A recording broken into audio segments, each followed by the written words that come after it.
is red hot right now, and wins are at a premium as we're 9 days into the 12 days and 12 games of Christmas.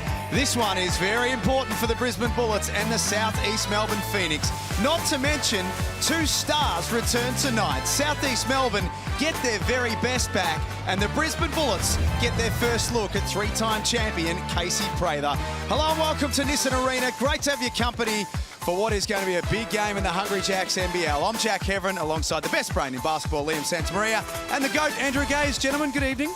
Good evening, Jack, and you're spot on. You look at the very top, and the the Melbourne United look like they've put themselves in a spectacular position, and down the bottom, the Adelaide, they got some work to do, but the rest, it's a lottery. It could go any way, and it's going to be these games are so important because, as you saw on that table, they're very evenly matched. There is Justin Schuller, Liam, Yep. a man who needs a win.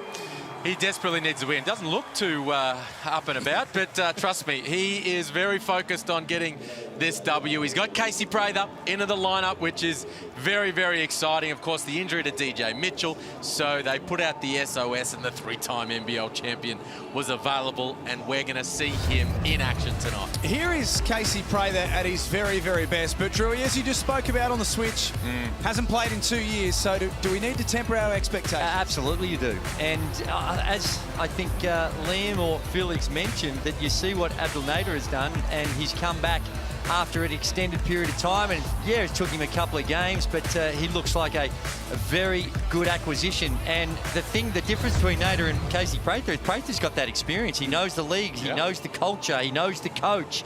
But this fella here, I've been super impressed. He's had to deal with some injuries as well, but Josh Bannon is going to be a long-term star in this competition. He can hit the 3 ball, very good on the box, sees the floor, uses his size to see the floor to be able to distribute the ball.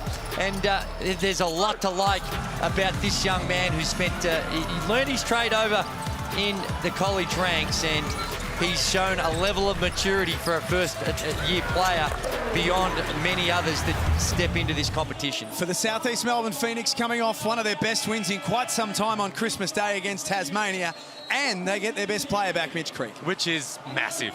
Of course, they're so much better with him in the lineup. Top 5 in scoring, and they really missed his 19.5 points per game. But above all of that, he just brings some energy, some passion, some leadership, and some connectiveness to this group. Now, they overcame his absence in Tasmania, but to take another step forward, they'll welcome him back to the lineup. And the main reason or one of the main reasons that they did win on Christmas Day was that man, Gary Brown. Alan Williams in foul trouble. Ruben Tarangi goes down injured, and no Mitch Creek. He strapped his team to his back. Well, he did, and he needed to. He'd had a couple of poor outings the 2 games prior, and in this one where it got to a desperate situation, he took charge. He made shots. He was creative. He was putting a lot of pressure on the defense. There you see that action where he can get to the cup. And he played with a level of confidence that we hadn't seen previously. Now he's got to be able to do that when he's got the other stars around him, and how he makes life easier for Mitch Creek. Mitch Creek is going to be important, and that guy as well, Abdel Nader, who's coming off his best performance with the 20 points and 7 rebounds in that win over Tassie. We haven't seen Creek and Nader together yet, Liam, have we? And that's going to be interesting for sure. But what we have seen is Abdel Nader looking better and better every game in the NBL. He's been very aggressive, hasn't been shy in getting shots up ever since he pulled on a Phoenix jersey, because he's been getting himself going. And now that he's feeling comfortable, you can see it in the way he's moving. You can see in his aggressiveness. He showed a tendency and an ability to get to the free throw line down in Tassie, which helped him tick the scoreboard over. And now he's got the quick hands and he's off to the races. So fascinated to see what it looks like with those 2 guys together in those forward spots. Brisbane Bullets starting lineup. There's Nathan Sobey on screen, Sam McDaniel, Josh Bannon, Tyrell Harrison, and Shannon Scott, who's having his struggles right now. There's no question about that, Drew. No, he's going through a tough spell at the moment, and I think it's just a confidence thing. Get him going. He's been playing small minutes because of his struggles, and how and which Justin Schuller uses him is going to be interesting, but it's, at the end of the day, it's incumbent on him. We've seen it with some of the other players, how aggressive they can be, and you look at this starting lineup, and straight away we see Creek-Nader combination, that's going to be exciting to watch as it unfolds. That's a very good looking starting lineup, isn't it? That big four with the imports of Mitch Creek and the defensive grunt of Matt Kenyon. Our officials tonight for Maybury, Ken Widgeon and Alex McEwen. 7 wins for the Bullets, 9 wins for the Phoenix. A bucket in the first 4 seconds. Well, fun way to start for the home team. Bullets fans up and about as Sobey gets above the rim. And Matt Kenyon turns the corner. And he gets called for the charge. Aggressive action on the rim. We look at the Harvey Norman replay, straight off the tip, and goes upstairs and tucks it in. And he's the sort of guy becomes a whole lot tougher to guard Nathan Sobey if he sees the first 3 or 4 go through. They don't have to be threes. If he just gets 6, 8 points up early, he becomes a lot tougher to guard. It's Josh Bannon we highlighted pre-game. His pass knocked down. His possession back and now 5 on the clock. A little floater drops. First 2 buckets of the night go to the Bullets. It's his size coming in. Doesn't have to be explosively quick when you've got that size. Gets to his spot, makes a good shot in the paint. Here's Mitch Creek. First game back after missing the last 3. Out for Williams. He's been keen to shoot the 3-ball in the last couple of games. Here he is, nice pass. Creek the find for Sauce. Phoenix are on the board. Good awareness from Creek. It's what they've been missing and what he brings. Gets on the offensive glass, and then the vision to float it over the top to the big fella. It's Shannon Scott, he needed that. Since his return from a hamstring injury, he's averaged 2 points and 2 assists a game. It's been a tough slog. This is the play they've been trying to get to, the Phoenix. Horns down, we heard it from Mike Kelly. Pass. Free throws for Kenyon. It is, and the matchup for me is how is they going to handle the Brisbane Bullets, Al Williams, particularly down low. There's just a great vision. And the pass, Kenyon read that well. Knew Sobey was coming, and Sobey's an athlete. Just a little eyebrow fake, gets Sobey in the air and works his way to the free throw line. But Williams down low.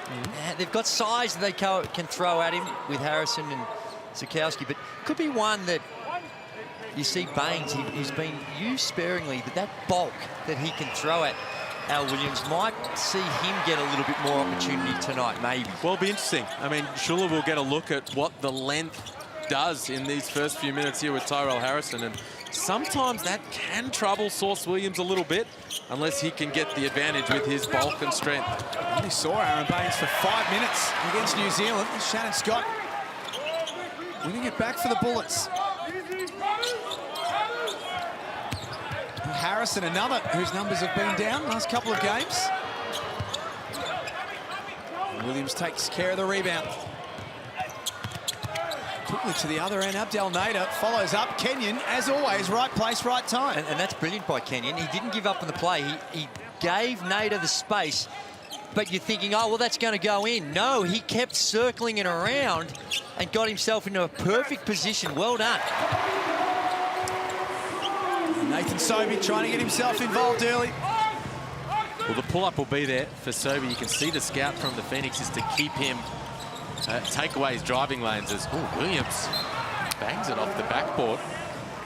You know, pass to himself, Drew? No, I think, you know what it was?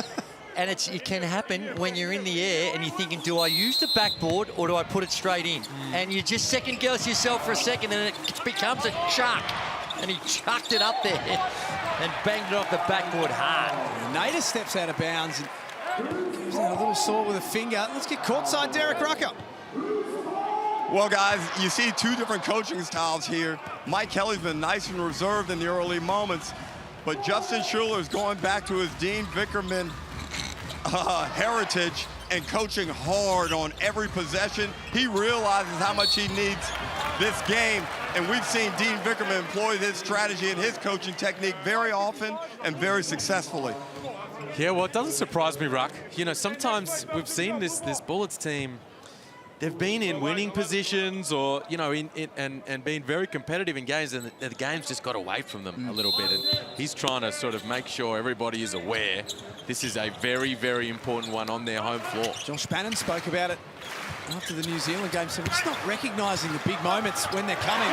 There's Tyrell Harrison off the glass, makes it a 5-point lead to the home team. And one thing they have done is when they get into their half-court sets, they've got some nice looks and they execute really well, as was evident by that last possession to find Harrison with the advantage down low. Back down to Williams. This time off the glass it goes. He's a beast. And they're going to need him to be a beast tonight, Drewy. You know, the strength and the size, the bullets, they've got that three-headed monster at the center spot. And they're going to need Williams, the Phoenix, to stay out of foul trouble and tick the scoreboard over. You know he's going to rebound. He's going to get double-digit boards. But can he tick the scoreboard over, get a 20 and 10 type night and lead them to victory? What he does is that was a perfect example of, like, just really good touch. The floaters, those awkward ones where you're not fundamentally sound, but that is going to ring some alarm bells. Abdel For Nader, Phoenix. he's in a bit of pain on the Phoenix bench. Derek and Alice will be all over that one shortly. First look of Creek and Nader together. And one of them's off the court right now. Sobey can get in the mid-range. Well, his eye's in. Yeah, he got the dunk off the opening tip. Now he notices the Phoenix are trying to step off and take away the driving lanes. They want to keep him off the free throw line. And the pull-up is there. He's 2 for 2. Yeah. Sobey's the sort of guy. He'd be offended by that defense. He said, okay, you're going to let me have this mid-range? Well, I'm going to come out here and just expose that defense. And he's seen the first few go down, 3 of 4. And he's the sort of guy, the personality type, his eyes will light up now. Seeing it, Abdel Nader on the Phoenix bench. Alice Kunek is over there. He looks to be in a bit of discomfort, Alice. He does, guys, and as someone who's just recently hurt their wrist, I really feel his pain here. He is being assessed by the physio, but I'm sure the Phoenix fans will really want him out there ASAP. How is your wrist coming along, Alice, by the way? It's coming along. It's going well. I had surgery about 2 weeks ago, so day by day, I've got this cute little cast on. But, you know, just the goal is to just day by day get better and better. Well, your team needs you. We watched them play last night, and they unfortunately came up short against the Flames in overtime. It was a great game. Quite like the curtain raisers, Drew. More of them. Love it. Shout out to the Sydney Kings and Hoops Capital Ownership Group. I love the idea of it. And the lead is 4 for the home team. Midway through the first quarter.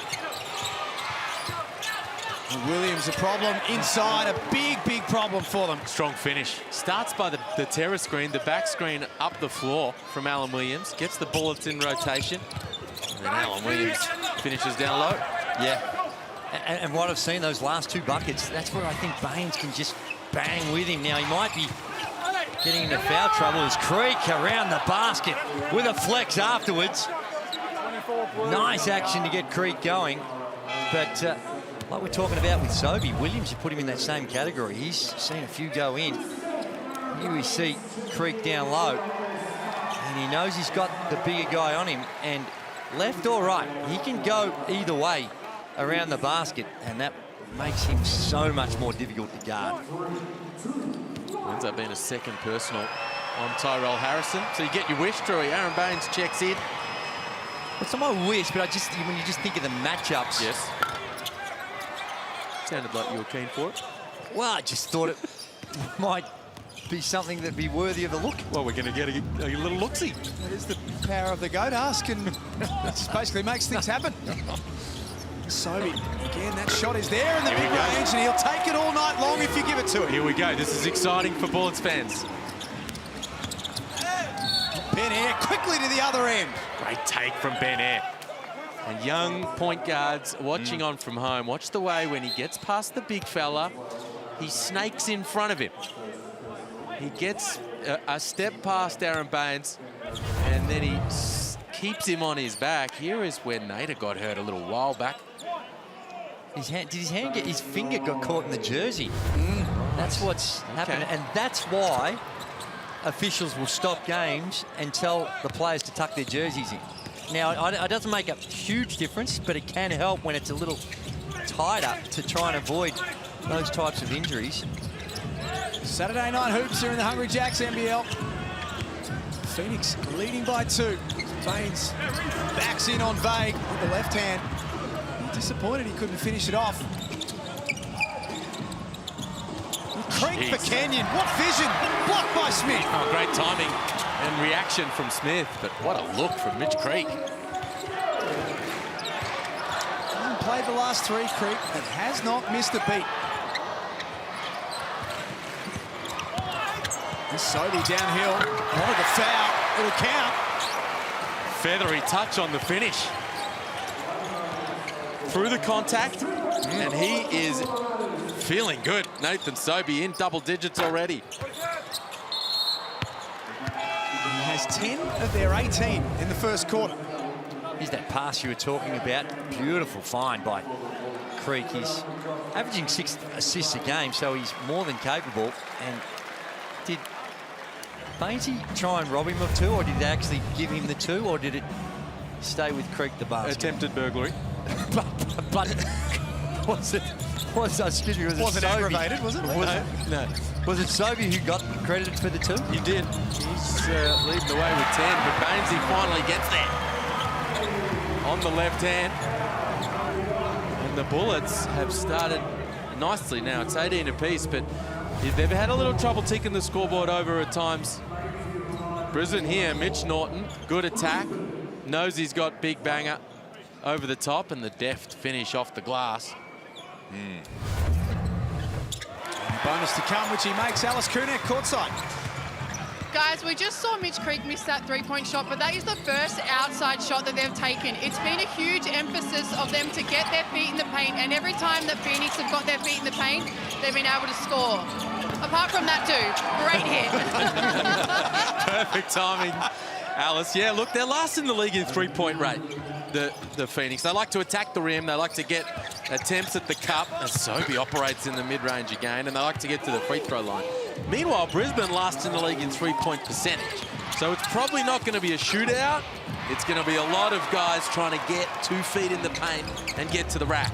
Sobey, nice pass. Later did enough to worry McDaniel out of it. Foxwell tees off again. Not far away. Nathan Sobey, the leading scorer. He has 10. Alan Williams not on the court at the moment. He's the Phoenix leading scorer with 7.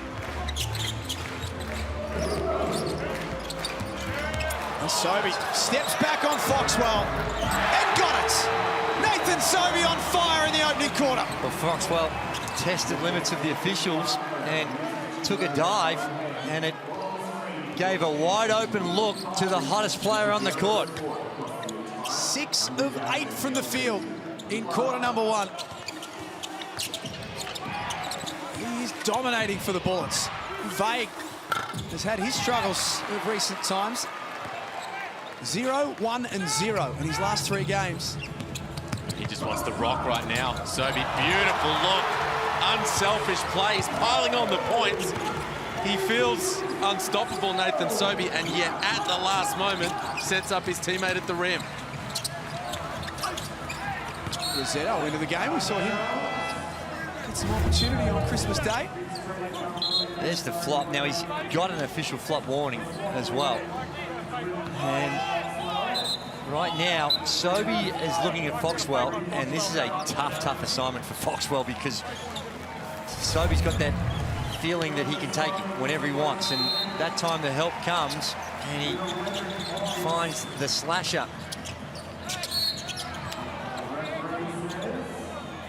Sobey will sit down as Creek is fouled. I'll be honest, I find that a little strange that Sobey's sitting down. Now, I'm not one like Drewy and Raku, you know, are always surprised when guys don't play the full 40 minutes. Oh, Ruck's more surprised than me. But Copes is the But most I am surprised. surprised. But Sobey's super fit, and he is rolling right now. I see no reason why he needs to come out. Now, Justin Schuller has his way. He wants to go about it, but that's a guy who's well and truly on fire right now, and I feel like he should still be in the game. Derek Rucker, your thoughts? Well, I agree, Liam, and I don't know why Sobes is coming out. And Drew, I like how you're taking these pot shots when you know I can't come right back at you. No, you were brother. real quiet last night. Now you want to turn back to the... Ruck, I'm just saying you're a little bit more extreme than I am, but Probably. I'm with you. But check this out. I like how Nathan's made an adjustment. He realizes that the long ball isn't really in his favor right now. So let's attack the mid-range as Smith gets to the bucket. Easy too. But then once Nathan is knocked down, once Sobes is knocked down, a layup, a mid-range jumper or two, then that three ball becomes a lot easier and you find better rhythm. Brisbane looking sharp offensively. Quarter number one. Williams back out there. Oh, Bainesy. Looks like getting hit. Might have caught an elbow, stray elbow. It's gone down. He went up, might have just clipped the snoz. Well, it is a tendency of Alan Williams to lead with the elbow a little bit on these finishes. A little push in the back, gets the offensive rebound, and then as he goes up, right there, leads with the elbow a touch. Now there's no malice. There is no malice. There's nothing intentional about that whatsoever. And unfortunately, the big fella is just in the wrong place at the wrong time. He's upset at the officials, but I'm sure if he saw the replay, he'd know that Big Sauce was just... It wasn't a... Whether it's unintentional or not, though, Drew, is it an offensive foul? I can understand why the officials didn't call it, because it happened so quick and it looks so innocuous when you're watching it in real time. Not normally on the receiving end of these, Aaron Baines. See, that's not an unusual act. Like, he's going up in a relatively normal shooting action. What it does, though, Jack, is it brings Rocco Zikarsky, the 17-year-old, into the game, who has been playing well, but it's a tough matchup against Big Sauce. Chris Smith with a hand in the face. High degree of difficulty. Zikarsky out there played some really important minutes the other night. Some would say, and you're one of them, Andrew Gay, should have played a few more. Wow, just in the context of that last one, I can absolutely understand why Justin Schuler decided to take him out of the game, a 17-year-old in a big moment. But yeah, sitting at home in your armchair, watching it on telly and making judgments, it's a lot easier than when you're at the coalface. 28-22. Williams on the line. He's 7 points already. And tickets are now available. NBL.com.au/Noble. Luke Longley, Scottie Pippen, Horace Grant. If you love your hoops, in fact, you don't even need to be the biggest hoops fan in the world to listen to those three talk about one of the greatest sporting teams ever. What you are going to need to do is snap up the tickets, though, because you'll miss out if you delay. Meanwhile, Alan Williams missed the second free throw there, but has made a good start. 8 points, 4 boards, no personal fouls. Zikarsky trying to face up on Williams. Norton tip in. Love the attack on the boards. The little fella's getting in there and picks up a cheapie.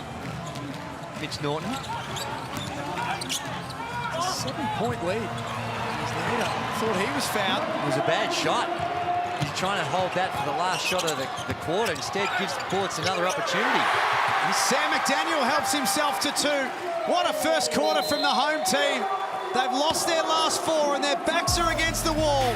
But it's the best possible start. 32-23 they lead. You're watching Saturday Night Hoops in the Hungry Jacks NBL.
Great to have your company for Saturday Night Hoops. The Brisbane Bullets playing host to the South East Melbourne Phoenix at Nissan Arena. And the Bullets take a lead into quarter time, 32-23. Nathan Sobey, an electric start, has 11 points on 5 of 8. Alan Williams, the pick of the bunch for South East Melbourne, has 8 points on 3 of 6. All of our threes, of course, tonight, brought to you by our great mates at Mitsubishi Motors. Andrew Gaze, Liam Santamaria. Yeah, well, the scoring's a worry here for the Phoenix to give up 32 points in a quarter. And they're just a little reactive on the defensive end. I think they've got to crank up their defensive pressure, particularly on Sobey. They're giving him way too much space. Alice Kunek, you were taking a listen to Mike Kelly at quarter time. Yeah, guys, the South East Melbourne Phoenix huddle was not a very happy huddle. They've given up 24 points in the paint, and they are not happy. Mike Kelly wants his team to really double down and get them directional, get them out of the key, get them shooting. He doesn't mind about those Sobey pull-up jump shots. That's a great play by the Phoenix just there too.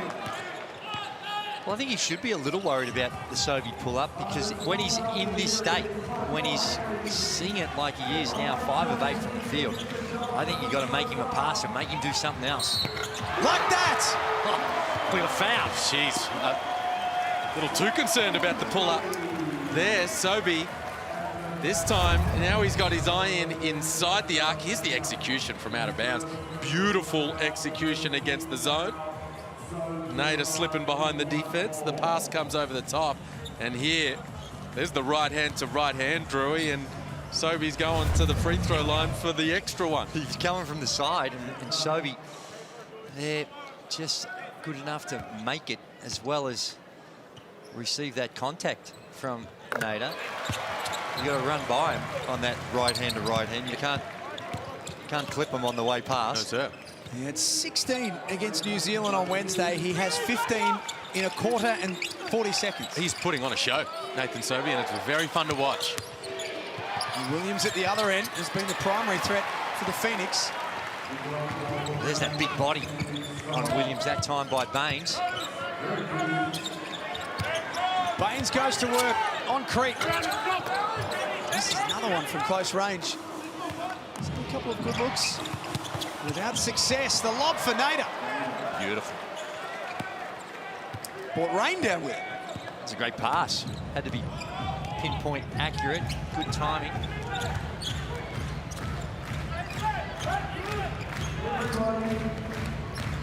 Bullets trying to snap a 4-game losing streak.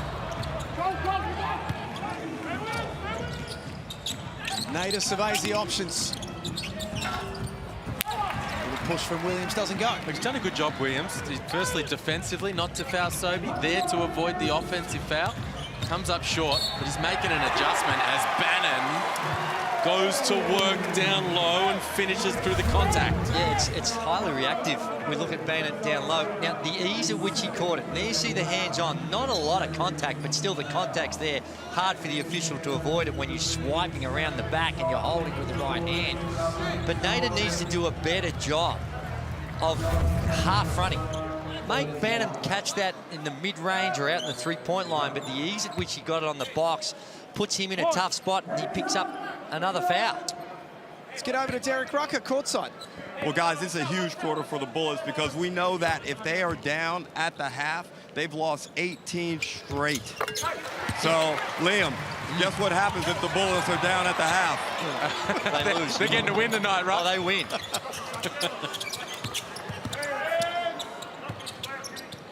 Shannon Scott for 3. You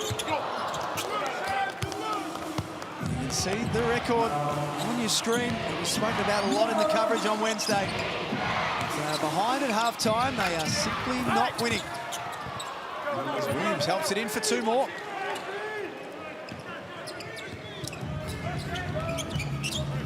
$39-29 at Nissan Arena. Well, they're taking a look at a zone defense now, and they did this against the jack jumpers, and the jack jumpers are good enough to expose them on it.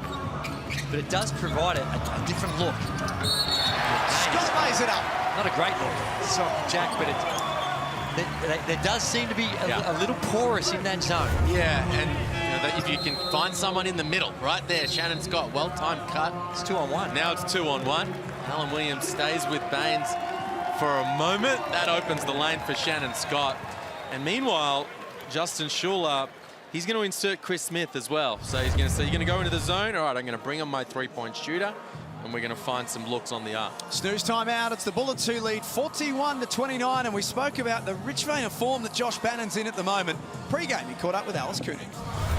Josh, coming off a tough loss against the Breakers just recently, how does the team look to bounce back tonight against the Phoenix? Yeah, look, we have to. There's no other option. You know, we kind of had a couple games on the trot we're not happy with sort of where the results wound up. So there's no other choice tonight. We've got to come out aggressive and respond. You spoke about the team not valuing the moments and valuing possessions. Have you guys addressed that and spoke about that after that loss against the Breakers? Yeah, look, I think it's not necessarily like not valuing the moment, but just not having a full appreciation of how important every second is and how much every game matters. And I think that's something we've talked about over the last couple of days and will be huge for us tonight. Well, this is spoken about a lot in the pre-game show, Drewy, about the state of the Mitsubishi Motors ladder right now and the fact that teams around Brisbane are winning. And I'm talking about the New Zealand Breakers and Illawarra in particular. They've lost 4 in a row. They're in real danger of this thing getting away from them. Yeah, it is, and that's why this game's even more important for them, because it's a home game. Now, of course, you've got to be able to win on the road, but you need to take care of your home court, because it does become more difficult when you've got the travel that you've got to do. And I think that right now, the back of my mind, I'm thinking, how are you going to use Casey Prather in this zone? Maybe get him a few minutes here, or you're thinking, well, we've got a 12-point lead. He's not quite ready. If we don't have to rush him, some real decisions that Justin Schuler has to make on Casey Prather as well, specifically for this game. Long term, you've got your plan, Of course. but for this game here, it's a juggling act, and I think if you could get away with not having to expose him, then that would be the preferred option. Because what he been in 3 days? Yeah, and you'd imagine Maybe they've had that conversation. We've seen it, right? Like Zylan Cheatham was suited up for the Breakers, but did not play, just as part of immersing himself back in with the group. And that might be what we're looking at here with Casey Prather. It's touched by Brisbane. Alice Koenig listening into Mike Kelly in the timeout. Guys, I did listen to Mike Kelly and that timeout. Now, as we can see, the Phoenix are actually in a zone. And the trouble with the zone is you give up offensive rebounds. So when they're getting those offensive rebounds, half the team's going into a zone and half the team are playing man. So they're making sure we're playing man if we give up any offensive rebounds. Sorry, Alice. No, I was just saying that I think that Brisbane's really found a way to really exploit that zone by getting the middle person into that key. Well, Alan Williams is playing so deep, and Josh Bannon's, he's an elite shooter.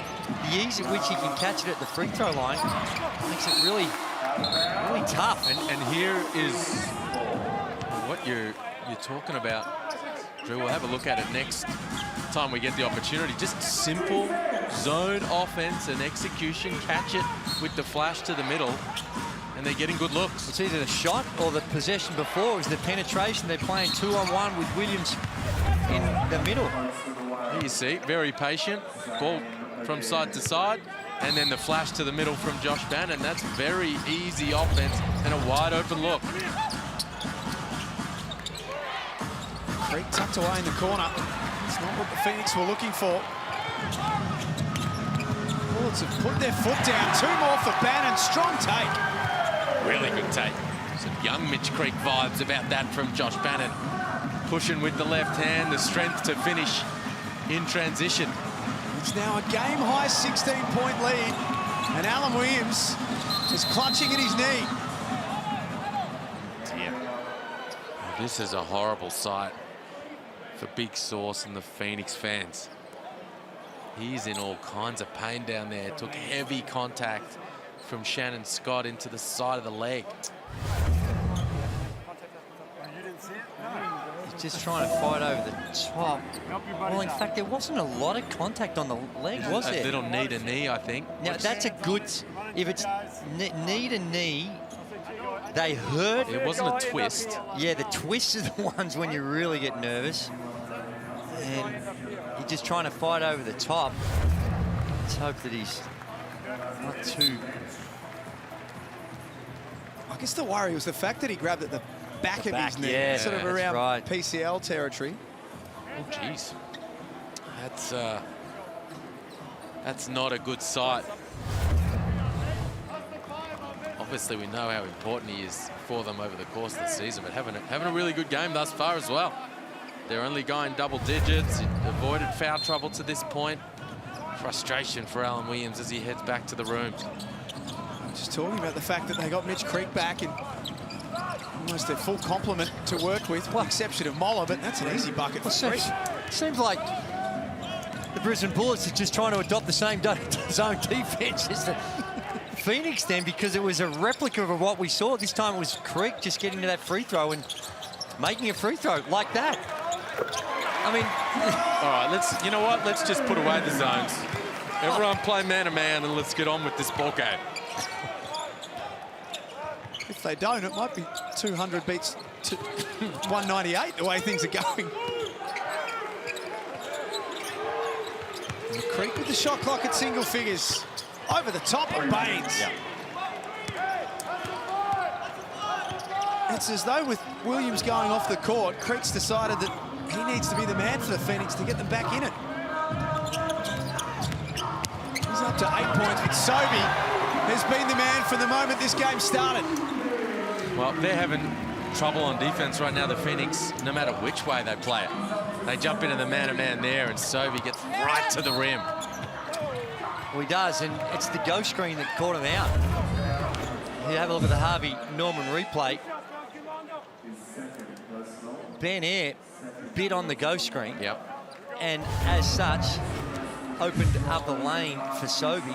And by a go screen, that's where you're coming up and you're kind of faking a screen and then slipping out of it. And when you've got a shooter that slips out of it, there was a little bit of confusion, and just Sobey doesn't need more than just a half a step out of position, and he's going to attack the defense. We were talking about Gary Brown pre-game, how he was the spark for them on Christmas night. Just 2 points, 1 field goal attempt so far in the game. Yeah, has not been able to get going. Just the 1 assist for him as well. So just hasn't had a huge impact. He's going to check out. Some look of disdain from that Bullets fan who really wanted a burger. Sort of got her head around the fact that she was going to go through the drive-thru on the way home, Liam. And Had it all mapped out. Yep. We've still got time. We've still got opportunities. I'm sure there'll be. Is that for you or for the Bullets fans? For all concerned. That's an offensive foul. Smith just raised the arms, elbow into Foxwell.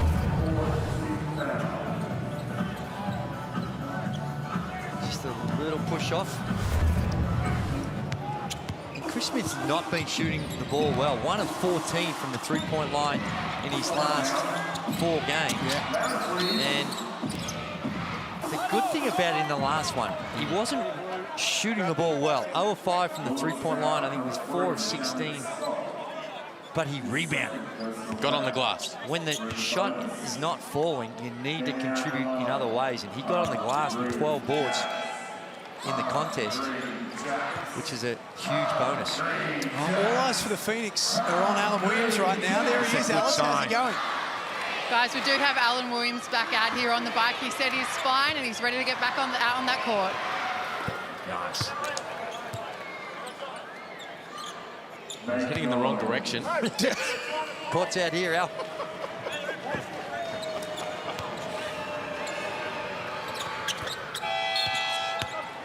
It's handy advice, Liam. Well, he is moving well, though. It's good signs. Shan't be too long, I don't think, before we see him back out there. Meanwhile, Phoenix need to knuckle down and get some stops. They gave up 32 in that opening term. They've given up 17 here in the first 5 minutes and change of the second. And the resistance just hasn't been where it needs to be. And look at the lineup. This first half. They're running with here now at Phoenix. You've got no Brown, you've got no Nader, you've got no Creek, and no Williams. And you look at this and you think, where is your scoring going to come from? Well, you need to play through Ben Air in this type of lineup. Foxwell's already knocked one down from that area.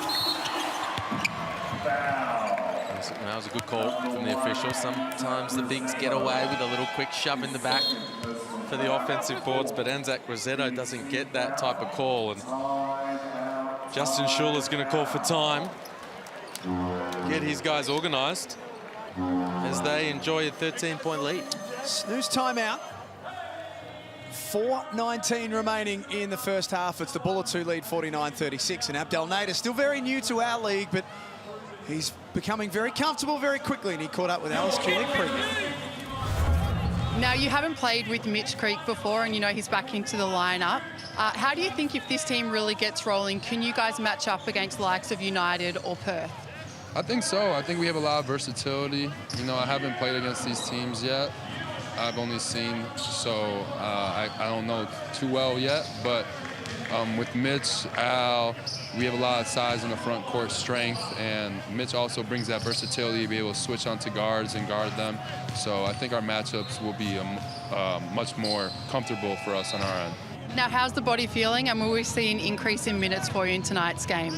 Yeah, every day I'm feeling a little bit better. Every game, a little bit more confident, trusting my body more, getting used to the movements that I used to do, and also the way I move now. So it's all just an adjustment process.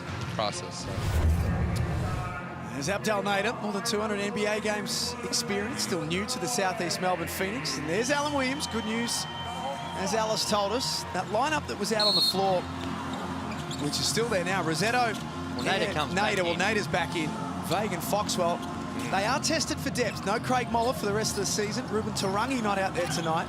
Gorjok Gak also not available tonight. Williams off the court. Oh, man. Jack Sobey is just dancing his way to the cup right now. This has been a super fun first half to watch from Nathan Sobey. An offensive masterclass. 19 points thus far, 8 of 12 from the field. Highly efficient. He's got the 3 assists as well. So 2 from Owen Foxwell. And this is what we've been calling for so long. Look, see how he doesn't have the point guard responsibilities here? He's the off guard, and he's enjoying it. Doesn't have to advance it, but knows he can be the guy to work off ball screens and make things happen. Not quite like that is how we drew it up, but it was an interesting call by Sobey, and that's where his decision-making sometimes a little blood rush perhaps because he sees it going in. But now, with the greatest respect to Reece Vague, they switched and they had Vague on him. Take him off the bounce. He'd been getting to the cup. Just take him off the bounce. That's what I would have thought. And an off the ball offensive foul.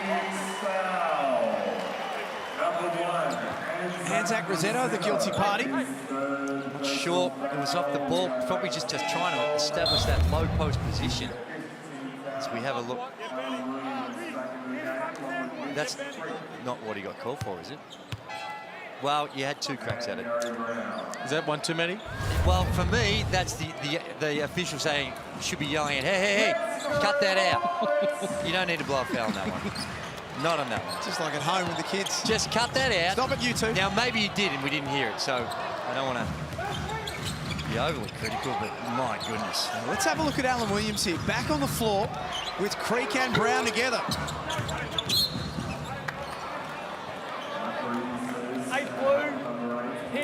Keep a very close eye on the way he's moving here.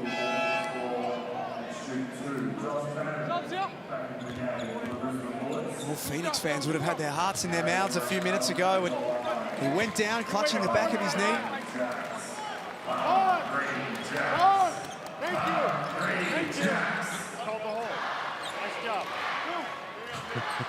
I think there's an element of tongue-in-cheek.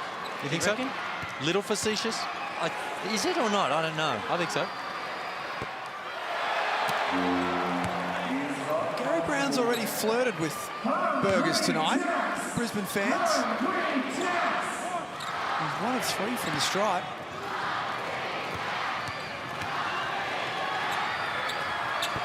And he's a giving man. Burgers courtesy of Gary Brown. The code word is cut. Get out. Brisbane fans can chomp down tonight.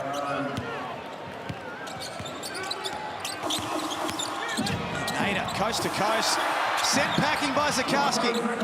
A Foxwell. Oh, struggling from long range. The Phoenix 1 from 9 now. 3-point territory. 2 more for McDaniel. Bullets are having no issue scoring. No, that's to me is the bigger issue. Sure, they've had some problems down this end, missing a couple of free throws and some shots that you're normally going to expect them to make. It's the ease at which Brisbane is scoring, I think, would be raising the biggest alarm bells for Mike Kelly. Well, the 3-game losing streak that South East Melbourne had, where their combined margin was 75 points, they conceded 94, 100 and 106 in those 3 losses. When they beat Tasmania on Christmas Day, they conceded 77. Yeah, the defense was much more stingy, and it's the points in the paint. No doubt that's what Sam McKinnon and Mike Kelly will be talking about right now. Yeah, they've got the guys who can put points on the board. Give it to Alan Williams down low, and he'll make something happen. Like he did right there. They've left some points on the free throw line, and they've been cold from long range, but the ability for Brisbane to get right into the painted area and score around the rim has been an issue. 14 points the difference. Bullets have led from the opening bucket of the game, which happened in 4 seconds. Set the tone early. Smith from outside.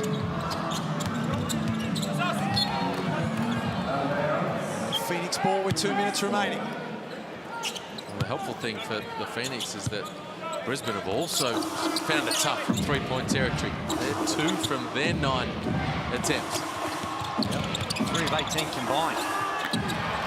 Williams misses from under the basket. Definitely looks sore on that knee. And McDaniel foul! And 1! And again, Drury right into the heart of the defense. And this one's the defensive transition, the getting back. It's just the vigor at which you've got to do it. They get a running start at it. And just the slightest of pushes there. But at that point, Nader. defensively, You're cooked. I mean, but slide your feet. Stay in front. I mean, can you be solid enough to keep him out of the paint? We saw Nader go for the steal in the block against Josh Bannon when there was no need to do that. Just be solid, make him score over the top. It is, and it's in that defensive transition that it can hurt you the most. And you see a player like McDaniel and you think, oh, I'll take the odds for him and I'll be a metre or 2 away. But when someone of his ability gets a running start at you and you're not influencing the ball as soon as he gets it, that's hard to catch up and hard to defend. And Freaky's going to go to the line to shoot a couple.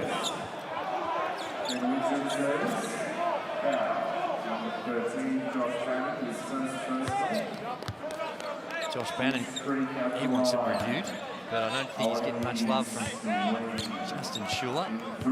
56 points, and they're shooting it at 57%. It's a lot.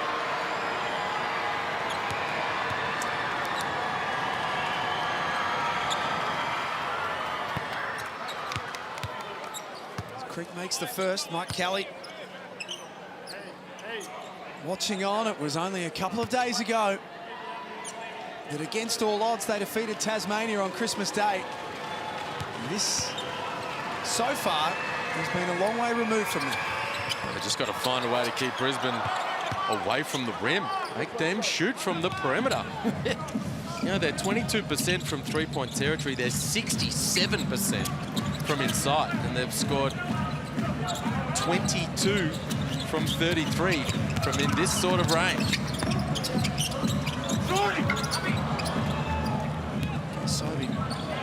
the side that time. Brown explores his options. Pick of the bunch was Mitch Creek.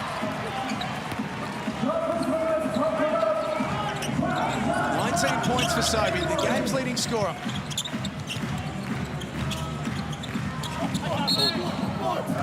That was much better. That's Mitch Creek showing how to do it. So I'm going to stay in a stance. I'm going to slide my feet. They blow up the play and the turnover results.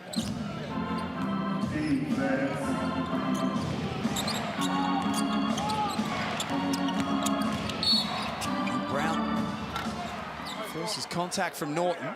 It's 30 Bonus free throws. 36-20 with points in the paint. And having said that, there have been, the Phoenix have had some good looks, well, reasonable looks. They've contested ones, but ones you'd normally expect them to make. Let's just assume that you're going to continue to get those. As we keep saying, the answer for them is more, how do we stop them from getting 56 plus in a half? Gary Brown is now 1 from 5 for the night from the charity stripe. And this is when it gets in your head. He's a decent free throw shooter. 75% for the season. That's pretty good. The first half, though, unfortunately. Norton, left hand. Draws a foul on Alan Williams. Oh! Mitch Norton knew that it was wet. He was trying to tell the big fella, hey, I'll be okay. I don't need the hand up. But here it is. They're switching defense. Norton sees Williams on him, and I think Williams is a little unlucky on that play. There you see him. Wait. Oh, it's too late. Oh, no. All's well that ends well. Casey Prather, we haven't seen him as yet. Suiting up for the first time as a Brisbane Bullets player.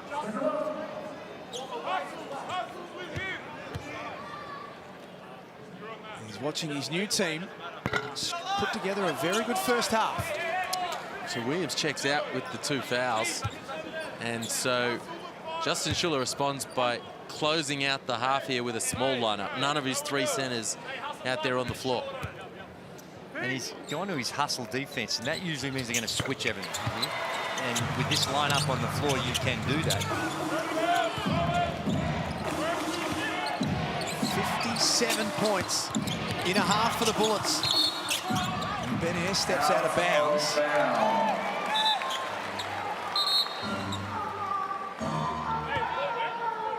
And Rocco Zakarski sits down. 3 fouls for him, 3 fouls for Abdel Nader, also Anzac Rosetto.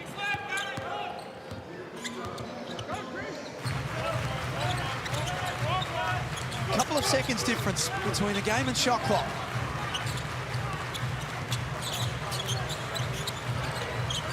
Down to 7. Smith a long way from the basket. It'll need to be Mitch Norton, who got himself in deep, can't score. And Brown got a shot away, but it won't count. And the Bullets have looked crisp in the opening half. 57-42, they lead. The Phoenix have got a lot of work to do. Yeah, they're going to have some conversations at half-time about what they're going to do on the defensive end. And they've, you know, offensively, they're not shooting the ball well at all, with only 37% from the field. But to me, that's the lesser of their problems. And it's how in which they come up with a formula to get down and dirty on the defensive end. Let's get over to Derek Rucker. Sobes, you were hot from the start. Got a dunk right away off the tip. 19 points in the first half. You guys are shooting 56% from the field. What's been the change since the last game? Yeah, I mean, I was pretty fortunate for the ball to tip that way, and then Brown ran past me. But, yeah, I think our intent coming out in that first quarter was great. We just got to continue to build on that here in the second half. Personally, Liam and Andrew said that this is probably the smartest offensive attacking game you've had this season. Did you come into this game with any different intention? I mean, I know our season is becoming on the line, and we got to make plays. So my intent was to come out aggressive and get good looks for my teammates. And I think we did a pretty good job for the first half there. What's the key with running away in this in the second half? Don't mean to jinx you, but how can you get it done? Just defense. That's it. Okay, Nathan. Good luck in the second half. It's the Bullets in control at the long break. 15 points is their lead, 57-42. Derek and Alice are up next to break it all down on Saturday Night Hoops.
Well, Derek, what a first half of basketball action we have had today.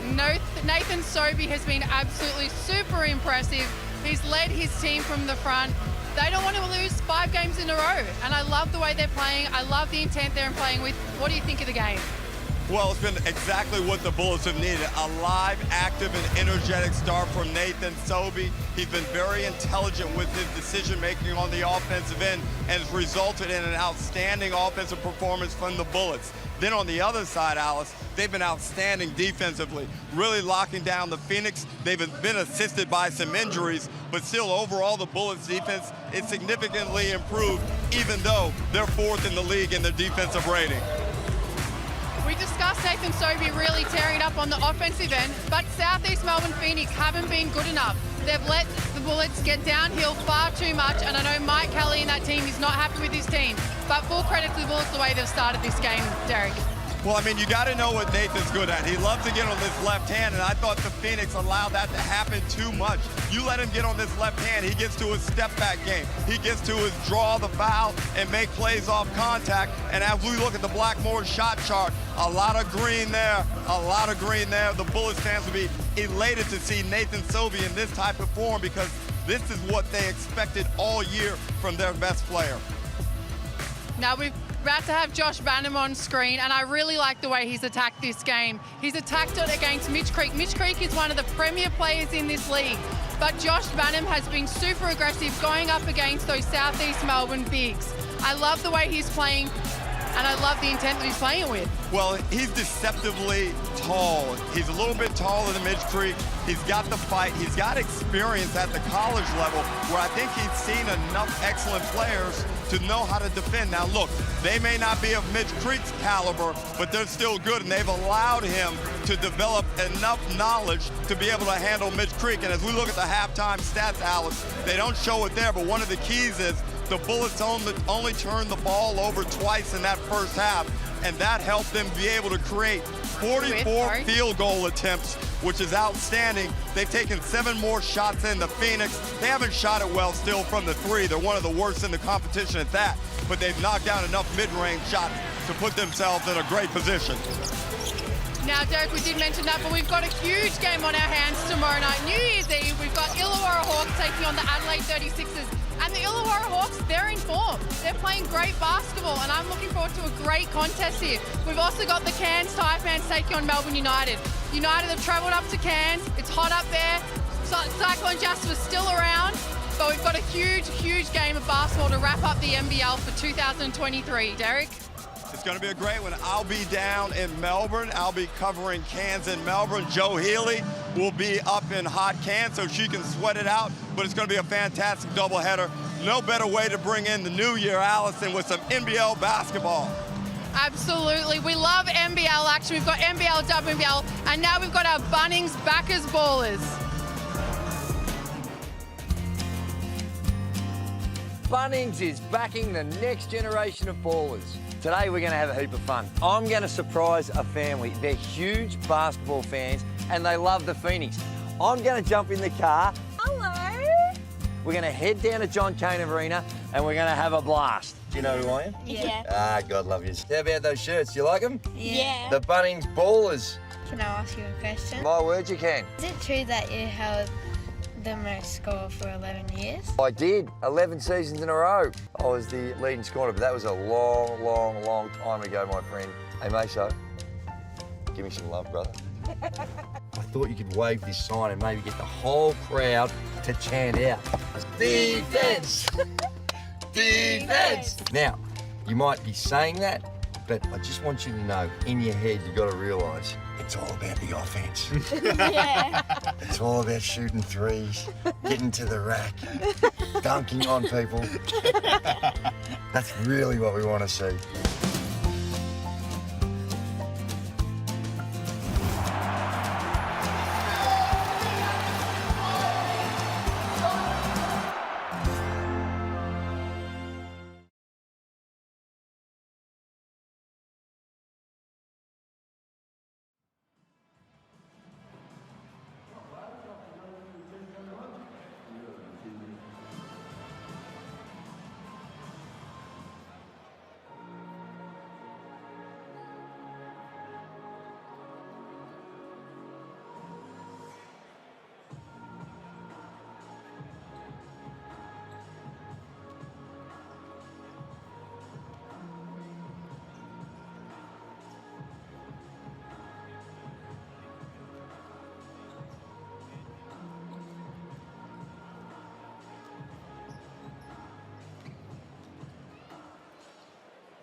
It's Saturday Night Hoops and the Hungry Jacks, NBL, the Brisbane Bullets at home tonight against the Southeast Melbourne Phoenix, in control at the main break.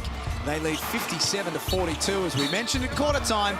Nathan Sobey has been the star of the show, has 19 points on 8 of 15, has 3 assists to go with it, a couple of rebounds, and has been simply phenomenal. It's a hot ticket item at Nissan Arena.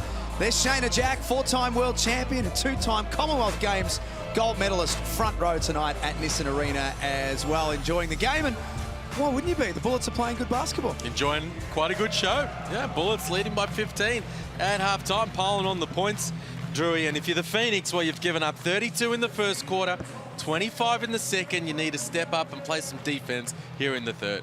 No doubt. And we've seen this season that they're more than capable, any team, of coming back. You cannot rest on your laurels. And certainly that's what Brisbane Bullets and Justin Schull will be saying. You've got to do it for another quarter, another half. And you look at the numbers and they are impressive. And it speaks to them and what they've been able to do. But I think based on what we've been seeing, it also speaks to the challenges that the Phoenix have been having on the defensive end. One thing the Phoenix are doing offensively, Jack, they're sharing the ball. 11 of their 14 made field goals have come off assists. So no one's playing selfishly out there, but they're scoring enough points to win this game, but they've got to sit down and play some D. 36 points in the paint for Brisbane. That's a good start for the Phoenix.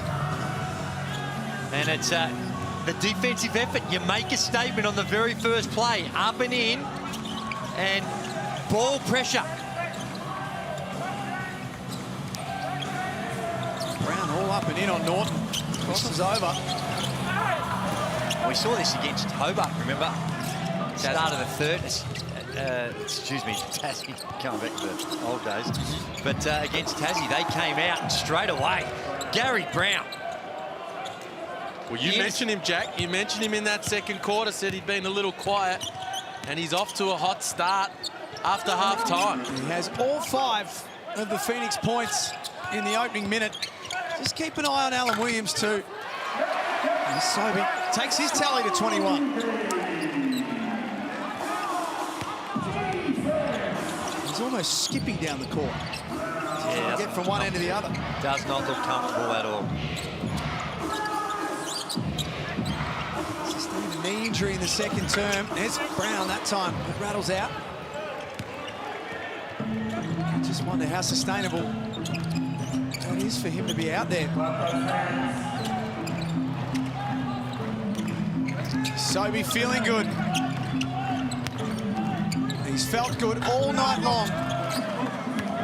That time he's off the front. It was better. There was a deeper closeout. Brown misses from underneath. And the Bullets push the tempo. Sobey draws a foul on Creek. Well, he's in attack mode, isn't he, Sobey? He feels like he can get to the rim or get a good look every time he has the rock. Here's that first play of the game. Bang! First game play of the half, sorry. Gary Brown picks his pocket, cashes in down the other end, and then the defense slips under. And Brown says, take 3. Yeah, and it can be a gamble, but I think with Sobey in that half court, almost in that times where you let's blitz him, let's make someone else beat you, read him on the on balls, really attack him, get it out of his hands, and rotate out of it. Because right now he's even in the half court, he's getting too deep. Averaging a little under 20 points a game. It was a white hot start to the season that he had. He's come back to the pack a little bit. In his last couple of games in particular, he's getting back to where he started. Kenyon in traffic. Gets it done with the left hand. Takes it back to 12, the difference. Phoenix have lost 15 of their last 20 away games. Travelling has not been their strong suit in the last couple of seasons. Nader comes up short.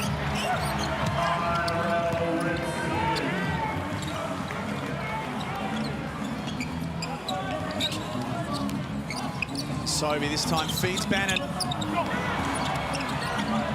Extra pass was picked off.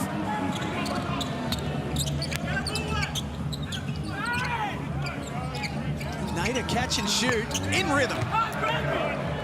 Good couple of possessions here from the Phoenix. 3 consecutive stops. Some good attack on the rim where they came up short. And that's 4, and the bench is up and about.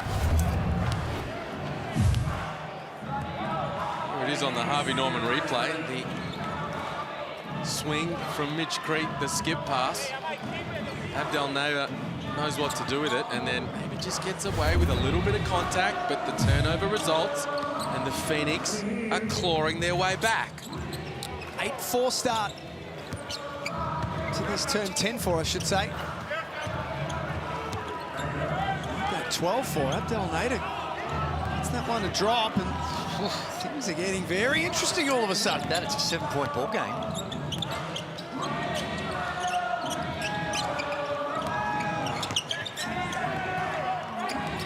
Sobey, there's not a lot happening for Brisbane offensively.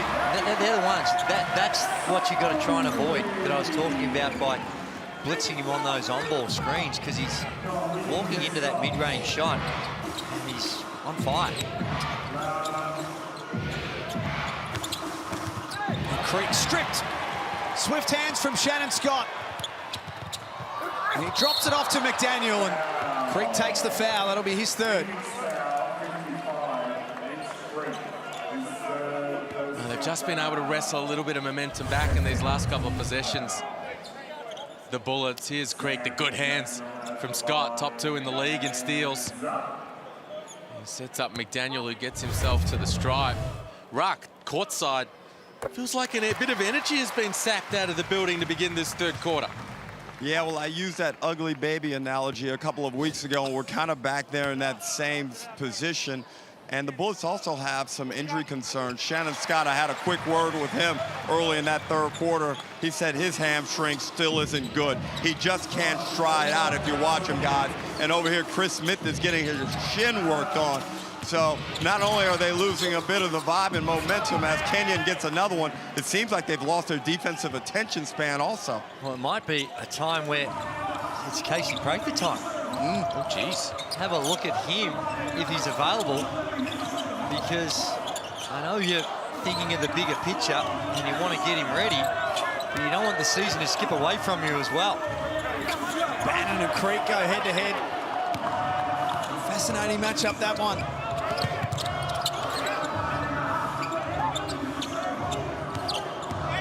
Gary Brown is fouled by Scott. Meanwhile, the Phoenix piecing together a whole bunch of stops to begin this third quarter. Here you see some of the work being done at the end of the Brisbane bench. Right down the other end, where you are, Alice, it feels like there's some energy amongst that Phoenix group with the defense right in front of that bench. Yeah, guys, these guys are up and about. They're really getting behind their team. They're stringing together defensive stops. And I think their offense has a little bit more intention. They're able to get on the ring. Now we can see Brisbane have kind of gone back into that zone and forced a really tough shot. So that's a great defensive possession by Brisbane. They need more of them. Sobey banks it home for 27.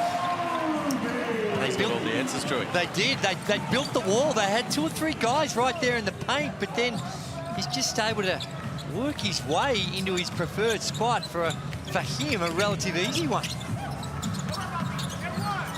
And Williams playing through all sorts of pain. That's a good finish. He's doing everything he can to stay out there. 67-58 at Nissan Arena. The Bullets have lost their last 4. And have been under some serious examination coming into tonight.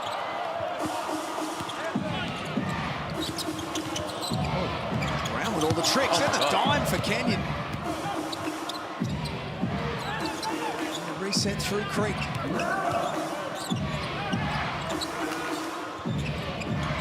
Brown was demanding the ball. Gets himself in deep. What a finish from Gary Brown. That's a tough finish. Amongst the tall timber inside the paint.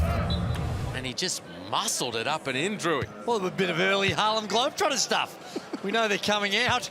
But a preview with the dribble and then with the pass. And this team, Phoenix, is so much better when Gary Brown is in a more aggressive mode. Well, they are coming out, the Harlem Globetrotters. There you go, the World Tour. Jump online, scan the code, check it out. This is similar stuff to what you saw from Brown. As Creek block. Baines got a piece of it. And Rossetto is flexing before he's even on the free throw line. Derek Rucker courtside. And with this Bullets lineup in the game, they're very vulnerable offensively. Isaac White, guys, has taken a back seat in the rotation. Drew, you got any thoughts on that? He's only played it like a minute and a half in this game. I believe he got 3 minutes on Wednesday night. Yeah, it is. He's renowned for his shooting. He can score the ball, but this season he has not been able to get it going in any way, shape or form. He's averaging almost 14 minutes a game, but from the three-point line, it's hard to figure. He's shooting it at 14%, and that's a problem, because that's his strength. Now, overall, he's getting to the rim. He's still finding other ways to contribute, but that's been the biggest problem. He's a far better shooter than what those numbers would indicate. Well, it's been an issue for their entire group. Last in the league in three-point percentage. They've shot 19 from 91 from three over their past 4 games. So around 21%. They need some guys to step up and knock some shots down. Now, today it hasn't been a big issue because the lane's been wide open for them. You get another stop. Creek turns it over. Well, Phoenix have gone from a really passive first half at both ends of the floor, and they've flicked the switch at halftime, and it's a completely different Phoenix team we're seeing right now. So it's a 5-point lead now for the Bullets. They've watched their lead of 15 evaporate in this third quarter, and Alice Koenig had the chance to catch up with Josh Bannon to talk about Casey Prather, who we haven't seen yet, but what he's going to bring to this Brisbane group. Now, Casey Prather into the group, which is an absolute amazing thing for this team. He's a well-known winner in the NBL. What do you think he adds to this group, and are you excited to play with him? Yeah, look, absolutely. Like, it's huge. His athleticism, what he brings, he clearly can score the ball. You know, he's shown that in this league. And it's also great defensively. Like, that's huge. We need that right now, and super excited to have him in and play with him. Well, if you haven't seen Casey Prather before, here's a little snapshot of what he can bring. This is when we first saw him with the Perth Wildcats. Back-to-back NBL championships, all NBL first team. Liam, in that season, he was excellent. And then he went to Melbourne United and showed his stuff there. He's a legend. He is a legend of the NBL. Nobody else has won 3 titles for 2 different teams in their first 3 years in the league. And he was just an outstanding two-way contributor. Incredible athlete, highly reliable defender, developed his ability to shoot from three-point territory during his time here in the league, and just a big-time performer as well. So hopefully he can get back up, Drewy, to that kind of production once they get him out there on the floor. And since Melbourne, he's been travelled. He was in Russia for a little while, played in Greece, and then found a home in Israel and was the league MVP in the 2021 season. So he's averaged in that 22.5 points a game. So, all have to be over. Looked a little dodgy, but that was a good call. Almost an over and back. Drewy, a savant for the rules. He'll set you in the right direction.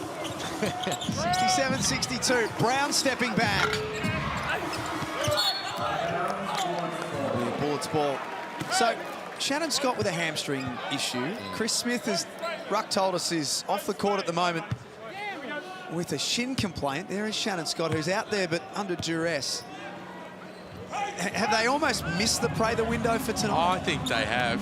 It'd be a bold strategy, Cotton, to put him out there at this point as it's starting to tighten up. Called an offensive foul on Baines. There's Casey Prather playing him tight on the roll, and Baines used his arms to hook, and he's not happy with it. But have a look, see here, Baines with the right arm holding on. And that's what he's been called for. And it's probably there. It's now 4 fouls on Baines in 9 minutes. He checks out. Harrison back in. Zakarski's got 3 fouls of his own. Phoenix are making a charge. Nader off balance. It drops. Crafty. It was awkward, but still had the good touch. 3 points the difference. They trail by as much as 17 at the back end of quarter number 2.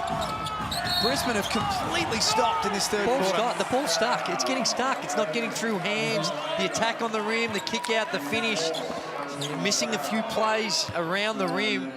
And it's the whole tone of the way they're doing it. It's also translating to how they're playing down the other end as well. Derek Rucker courtside. What's going on, Ruck? Hey, Liam, remember that stretch of play where we took Sobey out of the game with about 1:50 to go? Don't you wish you would have left him in now? Maybe you would have had 7 more points on the scoreboard. And these are the things that Drew and I are talking about. This league is so tight, and especially when you're on a 4-game skid, you cannot be cavalier about margins. You must play every possession out and value every possession. I don't care if Nathan Sobey is dying out there. You're staying in the game, especially the way he was cooking at that point. Drew, you with me or no? Yeah, I am with you, but I think... Wait a minute, there was some apprehension in there. Because you were laughing. Are you with him? In 90% of it, I'm with him, but I can understand what was going through Justin Schuller's head because he wants to make sure that he's fresh, but now they're in full attack mode. Meanwhile, Drew, don't worry about the Bullets. This Phoenix team... They're in full attack mode. They are roaring their way through this third quarter. That's right. And here it is, Foxwell. Defensive transition. Look at that. 3 blue jerseys on the other side, locked in, not on the split line. And Foxwell straight through the middle. And this is deer in the headlights type behavior where they're just in shock and second-guessing themselves, not fluent on either end of the floor. Foxwell makes the extra. It's 25-11 in the third quarter. It's been an outstanding response since halftime. We spoke about it during the break. Ruck and Alice broke it down. They needed to come out and respond. Defend at a higher level. Everything will open up a bit more offensively when you're getting that done. They've been making life a bit tougher for Sobey. Able to finish that one. Gets the home crowd going a little bit. But Southeast Melbourne well and truly right back in this thing. From the corner, Kenyon. Bullets will get the ball back. Sobey has 29 of their 70. Well, and that's right. And who else is getting it done? The next best, you've got Josh Bannon on 11. He's 5 of 8. And then you've got to go down to Sam McDaniel with the 10. And you look at this, and really, you're going to have to play through Sobey. He needs to have you got to get 40 based on what we're seeing so far. Well, I don't think there's any doubt he's going to get into that type of territory. He's just in an outstanding frame of mind, and he's got a license, as you say, Drewy, to be very, very aggressive. He does, but I just think and everyone's got to realise he's got to be the man rather than taking those tough ones. Be prepared to give it up, run off some screens, and then get it back, loosen up the defense before you get into that attack mode. As Bannon faces up on Vague. Short as well. What a quarter this has been for the Phoenix. Unfortunately, the same cannot be said for the home team. Let them back in as we get set for three-quarter time. Air from long range. To Derek's point, look at the lineup the Phoenix have got on the floor right now again. Harrison made the Shannon Scott pass work, and he was handcuffed by that. And let's not forget, fellas, I mean, this is Brisbane. I mean, this is who they are. This has been their MO all season long. They've been putting themselves in winning positions, and then they let it slip away. It's just a quarter early. It's normally the fourth quarter this happens. Well, that's right. And now they're staring down the barrel. You talked about a pre-game, Drewy, so did Ruck. There's a lot at stake for Brisbane in this game. Huge. 9th on the ladder. The season's starting to get away from them. They're on their home floor, and they were up 15 at half-time, and Oh boy, pressure mounting here as we approach the final term. Wide off the inbound. Do you feel like they're playing as though they're feeling that pressure, Liam? Yeah. Sorry, Liam, I answered it for you. Well, that's okay, because nobody better to do it. Drewy, break it down. Yeah. No, they are. It's real tentative, second-guessing themselves. Even that shot by that last one by Isaac White, they're guiding, trying to guide it in, putting a lot of pressure on themselves, and coming from this deficit. Phoenix are the opposite. They're playing free. They're in attack mode. McDaniel for a late basket. Gives Brisbane something to take into three-quarter time. But the Phoenix hit back hard. 5 points separates these two teams at three-quarter time. And we are set for a big finish at Nissan Arena. Stick with us. You're watching Saturday Night Hoops here in the Hungry Jacks NBL.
The lead was 15 at halftime for the Brisbane Bullets, but the Southeast Melbourne Phoenix came out hard in the third quarter, and they've given themselves an opportunity with a period remaining. 72-67.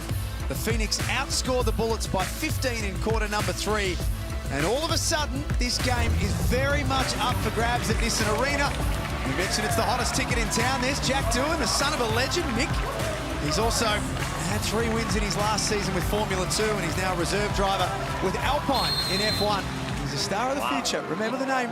He is. His old man was pretty good. He's a superstar. One of the greatest of all time. And right now we've got some problems with the clock. Hadn't started, but scoring just dried up. And it was almost like these teams changed jerseys at halftime, and scoring kicked in for Southeast Melbourne. And when you're not taking it out of the net 60% of the time, you can get into that more up-tempo style of play, which Phoenix were able to do. And they weren't always going up against an established defense, and they had 25 points in that third and held Brisbane to only 15. And there's a Harrison with a block on Creek. One of the league's best shot blockers. Stop Tyrell Harrison, Lee. Last 3 games, he's averaging 7 points and 3 rebounds. He's been better than that this season. Yeah, he has. Dipped away a little bit. That was a nice play, perfectly timed. Just send it away. And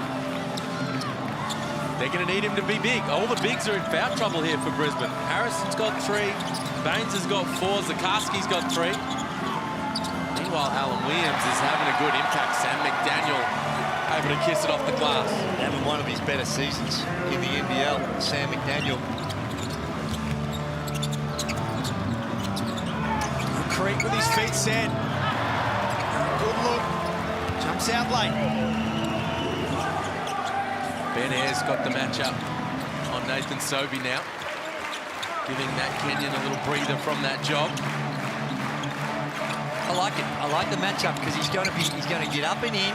He's going to be physical with Sobey. Daniel steps into the three. Ben Ayres plays an NBA follower. He sort of plays that Pat Beverley type role, where he can come out, he can score, he can do some things, but he can be that annoyance to some of the stars down the other end.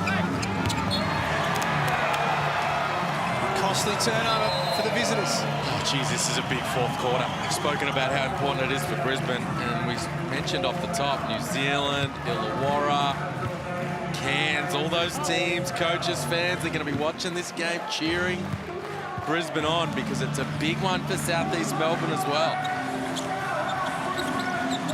Oh, Gary Brown put on the skates. We might just check the court. High quality recovery. Curly Neal type stuff. We saw it do it at one end, and this time slides into first, but bounces back, straight back up, showing the desperation and the urgency that the game requires. It was made of rubber. Bounce back up.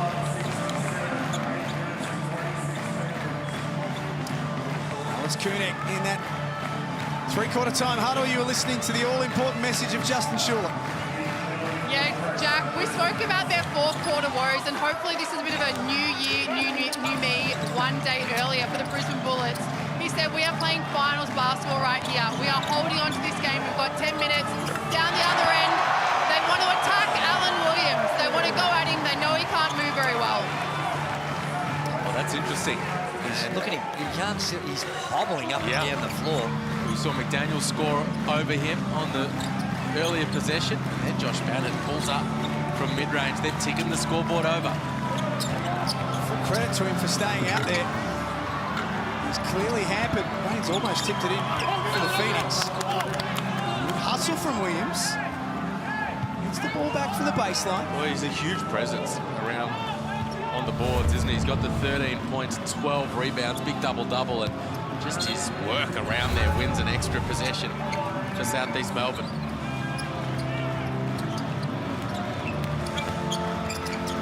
Brown over the top of Baines. Nice jumper. He's lifted in the second half.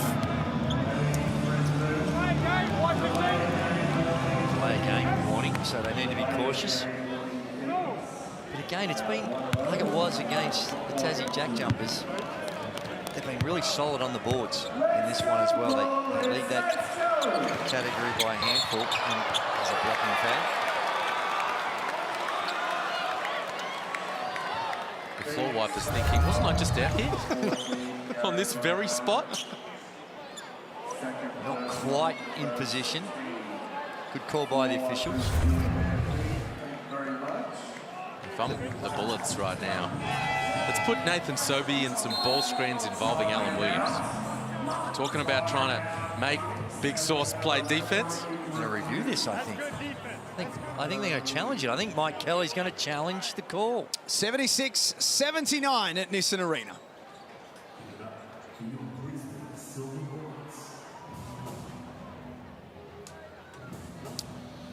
Interesting challenge, this one.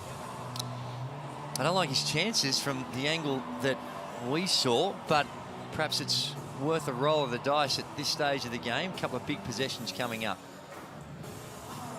Yeah, I'm not sure, is it? These are very handy things to have down the stretch, Drury, and these block charge bang-bang plays are hard to overturn. They are. And it's not like Gary Brown was in any significant foul trouble either. Sometimes you roll the dice when it's going to mean one of your main contributors is going to fall into that foul trouble and be a little tentative on the defensive end. But, oh well, we'll see how it goes.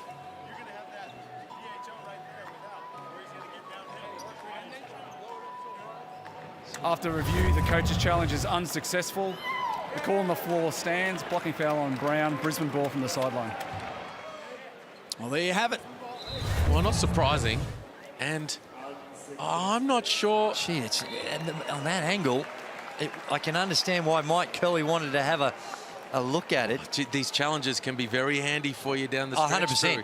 100%. I agree, but I'm just saying it shows how difficult it is when you're seeing that in the various angles, how depending on where you're standing and seeing things, you can have a slightly different perspective. Well, you've got Abdel Nader on 4. I mean, if he was involved in a dicey one in these next few minutes, yeah, you'd love to have it up your sleeve. It's a solid point.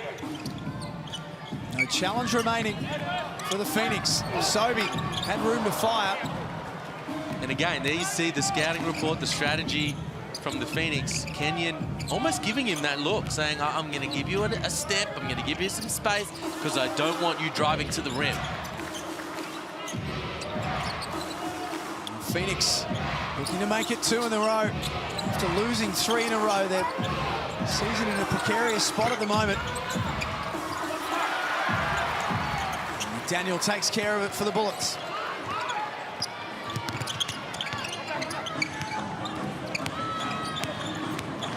Play through Sobey, turns the corner and scores. And a steal. Sloppy inbounds pass. Quite big source out of Williams. Bonus possession now for the home team. Unsportsmanlike. Gary Brown has just gone at Aaron Baines. I saw it. Okay, I've got it. I'm all over it. Oh, he punched him. Wow. He got caught up on the screen, Gary Brown. And here you see, keep an eye on him here. Bang, there's the contact on the screen. And then whack. Can't be doing that. That is just... He puts his hands to his head, Gary Brown. He walks to the bench and he knows he's stuffed up. Well, now everyone at Nissan Arena, including the Bullets players, have seen the replay. No, he's going to... I would be surprised if he's not ejected on that one, Liam, because it's just a punch in the guts. Bang! Or in the chest. Now, he got hit. A big screen set by Bainesy. To me, from that angle, looked like Bainesy's stationary. Doesn't do anything other than stand there, so you're allowed to do that. No, and it's just... that's going to be a disqualifying foul. If it's not, I don't know what it takes to get disqualified. And it's a shame too. Look, he knows he's stuffed up. A rush of blood, a stupid reaction to a legal screen. Now he got hit, but it was legal. It was in the way you'd want to set a screen. There was nothing untoward, and it's going to be ta-da, Gary Brown, which could not have come at a worse time.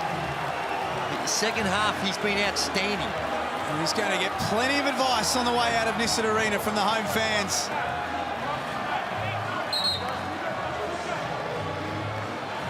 I got a little advice from the Bullets bench on the way past too.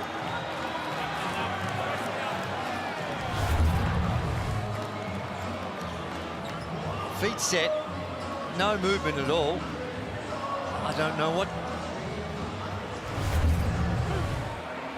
Just a brain fade, just an emotional reaction to a hit. And he's going to be a very expensive disqualification because his team needs him the most right now. And if you're Southeast Melbourne, don't lose track of what you're here to do. Mike Kelly reminding the guys on the bench of that likely right now. It's back to double digits, sure, but there's still plenty of time on the clock. It's a very big game, and you can let that moment derail things, or you can stay in it. Oh my goodness! Was that a pass that went in, or did he actually touch that? I think that was an accidental three. I think it was. It was counted at 3. What a moment in the game that was. Gary Brown disqualified. Phoenix get it back. Out for three. It hasn't been his night. Have a look at the Harvey Norman replay. This is a pass, an attempted alley-oop play, and it's nothing. Well, it rattles in. He's got a hand on that, Nathan Sobey. Wow, there's it. Now, is that offensive interference? Yeah, I was about to say, that's a claim for... Grabbing the rim as the ball's going in? Well, the rim was certainly touched, but it was a pass. So, and I think the official judges it a pass. So then it's a 2? It's been downgraded Nathan Sobey's bucket. So he's got 33 now. And it's all happening in this arena. So they must have had a look at that on the review and got on top of it straight away. So well done by the team for picking that up. Initially called a 3. This is a pass. It's an alley-oop play. He goes up. He gets a little fingertip on it. So it's a 2. So that's an alley-oop, and he doesn't grab the rim. Well called. Yeah. South East Melbourne have scored 2 points in this fourth quarter. And right now, the Bullets are back in control. Sobey downhill.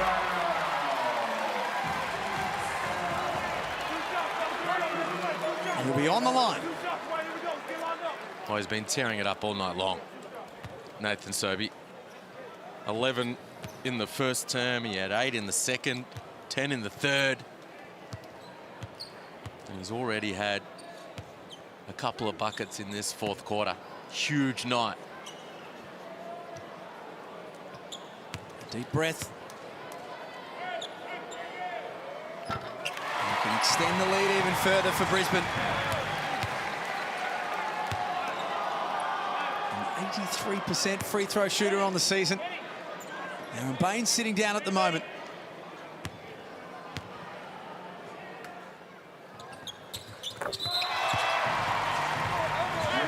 It's back to 15 the difference. At three-quarter time, it was 5 the difference. And they cut it all the way back to 1 at a stage in the third period. So they've done all the heavy lifting in that third period, and in the space of a minute and a half, it just gets away from them.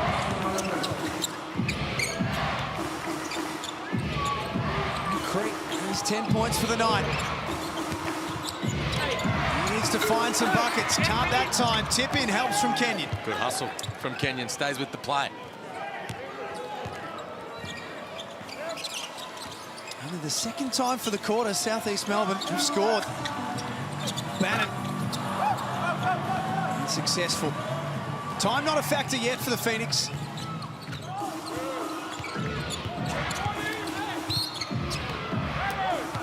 Creek plays through the bump. Alice Kunek courtside. Now, guys, we know that Aaron Baines did get hit in the stomach, but I think when he was setting that screen, he might have got hit in his right arm. He struggled to put his T-shirt on to lift it up, but he's just holding it now, so I'll keep an eye on him and see if he returns to the court with that arm. The big arms. He's done his job. Now, I know his job was made a whole lot easier with the hit to Williams. And Williams has still got the 13 points, only 5 of 13, but I thought Baines coming in there and banging with Williams helped. So one of the better performances from Baines, albeit the numbers not necessarily going to jump off the page at you. Just going back to that Gary Brown incident again, Liam. Pivotal moment in the game. Just a total meltdown. Yeah, they didn't need it, the Phoenix. It was already starting to go the other way, and a bit of frustration kicks in. Harrison misses there. The door's still very much slightly ajar. Very much. Oh, very much ajar. Yes, not yet. Not yet prepared to close it. But now it just got snipped.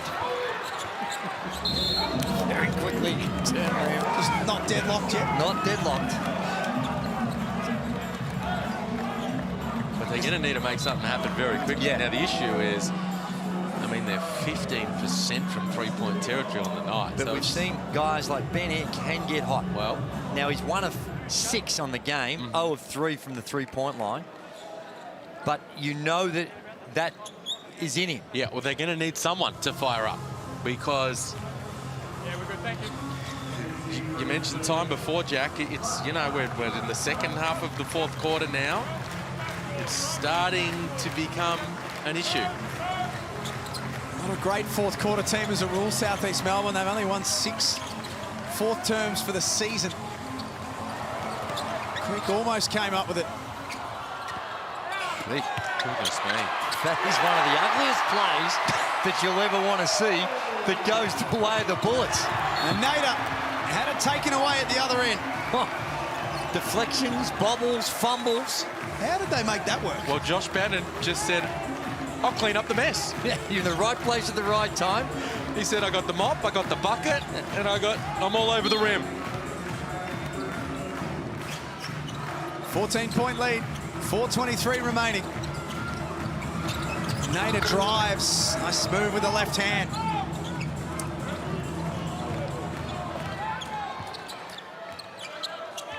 It's still a double-figure margin.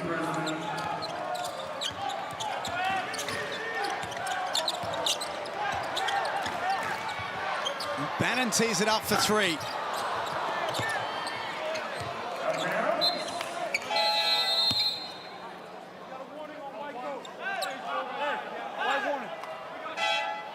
Warning on Mike Kelly. Some frustration builds.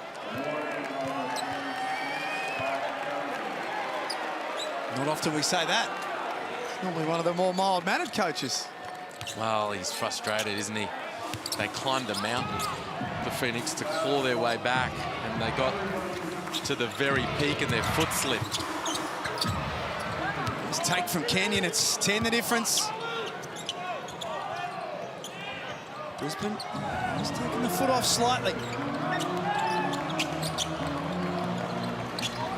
You've got to be clock conscious, but you can't go negative. And it's just no pass offense we're seeing right now, and straight away, it's an offensive foul. Just still need to move the ball, swing it, check out some cheap options along that journey, and then start to do this type of action in the last 6 seconds after you've had some movement, rather than just dribble, dribble, dribble, and then get into it. He's asking for a challenge, Sobey, and the Bullets coaching staff wise not to react. Derek Rucker, what are you seeing courtside? Julie, I think a Creek Nader on-ball situation wouldn't be bad as air attacks. Nice drop-off. But I think there's, firstly, if you're not going to make it happen for this game, it's good to get some reps in for future games. But those guys need to learn how to play with one another. I think right now is an ideal opportunity. Well, Derek, beyond that, this game's still very much alive. The door has blown right back. I told you it was only snipped. I mean, it's wide open. And now there's a crack of daylight through it. You can walk your way through. You can sneak in there and have a look. Well, they are having a peek. Can they continue to get a couple of stops? Because they've ticked the scoreboard over here in these last few possessions. They got their lead back out to 15, the Bullets, not that long ago. Important they close this one out. They've been in a winning position most of the night. Well, that's going to hurt. And they have no challenge available. And so that's the 5th foul we were kind of waiting on. And he tied up Harrison underneath here, took the power dribble, bang, and then got a whole bunch of arm. So you wouldn't want to challenge that anyway. And he takes a seat. That's going to get a tech by the sound of things. Gary Brown disqualified. Abdel Nader fouled out. Alan Williams not on the floor at the moment. He needs to zip it, Nader.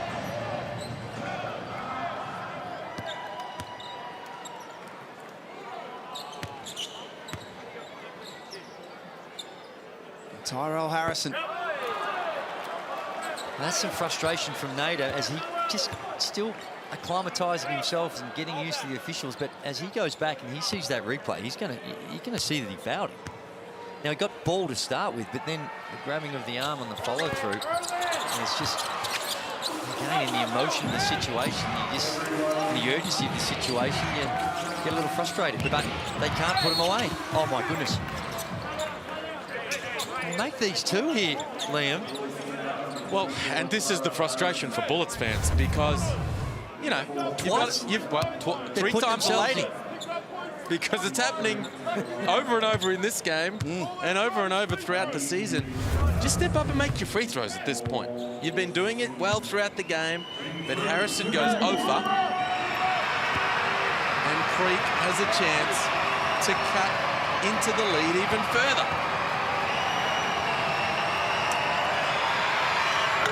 Oh, short. Well short, too. 17 of 28 from the free throw line tonight, the Phoenix. Yeah, they've been there. 16 of 21 for the Bullets, who have been solid, barring that last one from Harrison. 2 real short ones. Now blocked. What an opportunity. Gone begging for the Phoenix. And that's what happens. You miss a couple of games. You're not out there on the day-to-day basis. And Creek comes up with 2 who...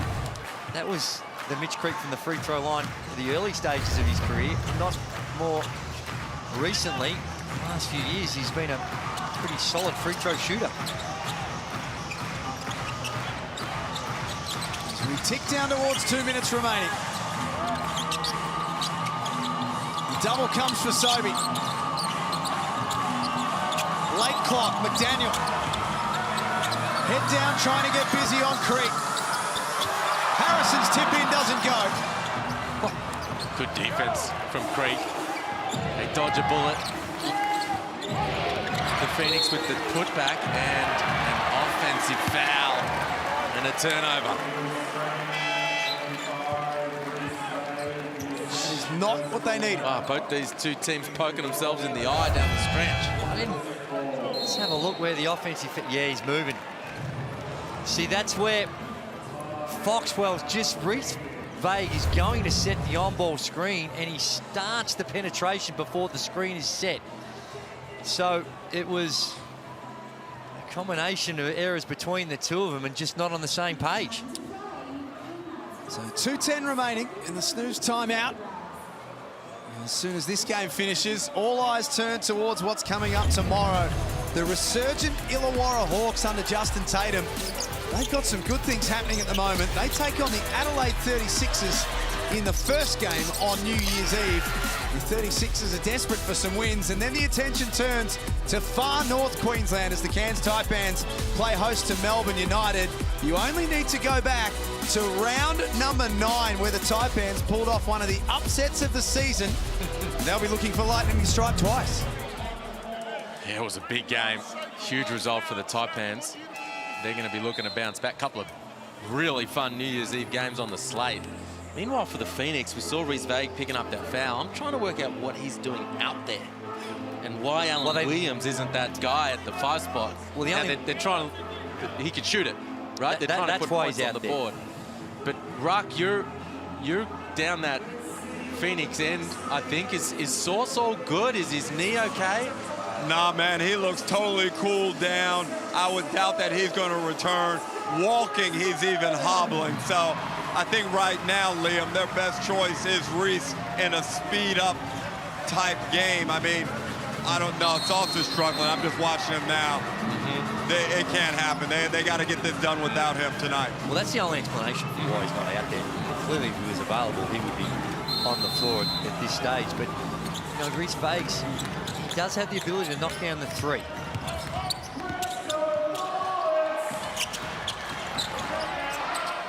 They're going to use this clock. They'll be looking at that last 6 seconds of the shot clock to attack the rim. Here's Norton. Great look from the corner. Got it! Or shoot the 3. Big time hit from Norton. They eat up the clock, as you say, Drewy. And then Norton ready to catch and fire. Foxwell trying to make something happen. He's clipped on the ankles by Shannon Scott.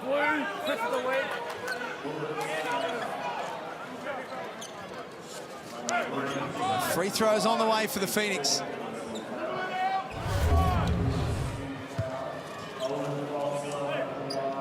Here's Mitch Norton. Wide open. Part of his game that has improved as he's gone through his career.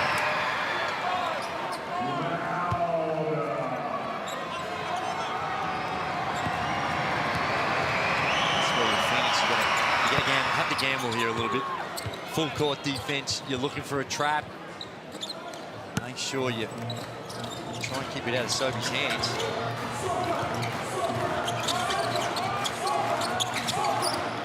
Sobey gets it back off Norton, and again they can absorb time. Get that shot clock into single numbers. Down to 3. Scott from the mid-range.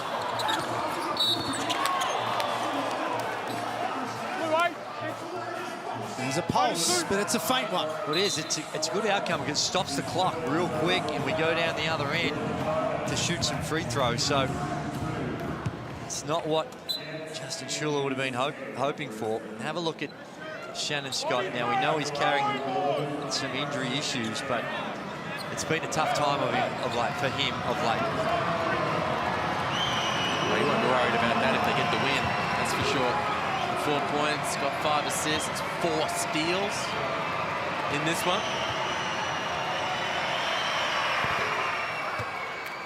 Well, that's true. He'll be happy with the win, but I disagree. I think that he would still have some concerns with.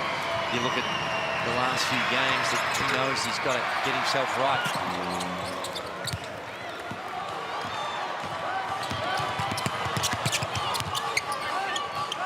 1 minute remaining. The Bullets looking to arrest a 4-game losing streak and keep in the hunt for a play-in spot.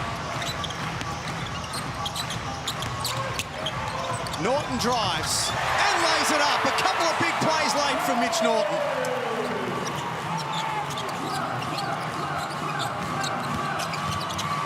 Phoenix need a bucket, and they need it now. They swing to Vague.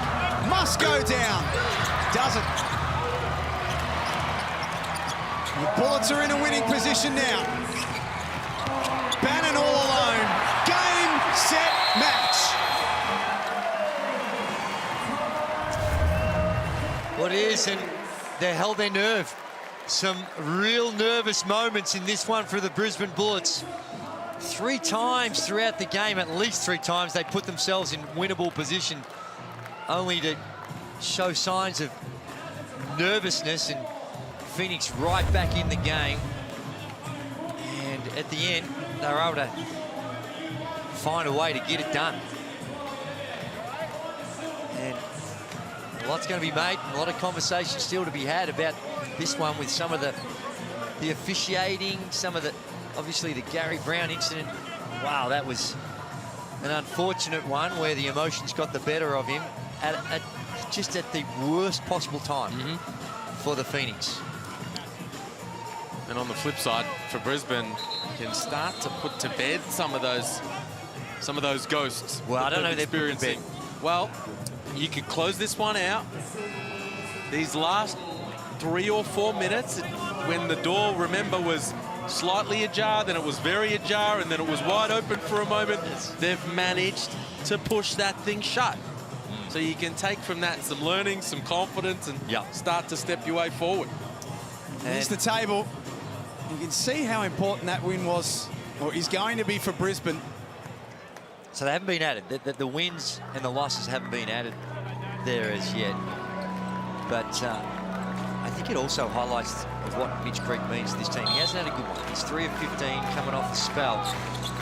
And when they get their main guys firing, they can compete with the absolute very best.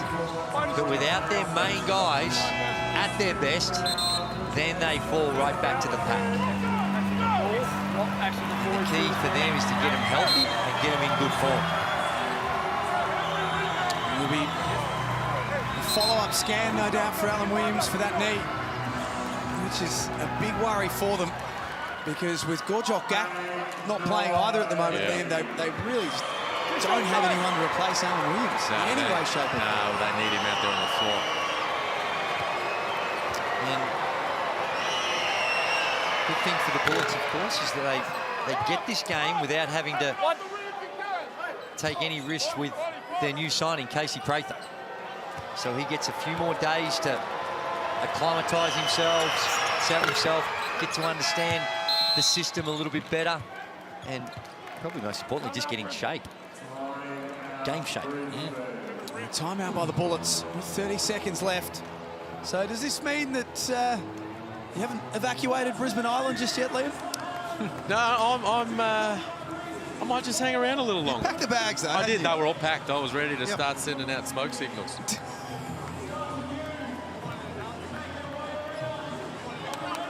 And there's the Phoenix urging on for one last push. Here's the Gary Brown incident again. Yeah, not good. Oh, jeez. Does he get weeks for that, or is that Liam? I think he's going to get something. It'll be a penalty of some sort. I think, does it extend beyond just a monetary fine? Well, second offence of the season. Of a similar type nature. And that's going to be key. That is going to be key. So you'd imagine a suspension of some sort will be coming, but let's not get ahead of ourselves. But the wind-up, the follow-through, the contact on Big Banger, and it came at a really bad time. You know, they'd fought back, they'd slipped a little. It was some frustration was building, but they were still in it. And he was playing well. Very well. After a slow first half, he was playing well, guiding the ship, getting it going, getting himself going, scoring. And Justin Schuller hasn't relaxed just yet. But he's getting close to being able to breathe a deep sigh of relief.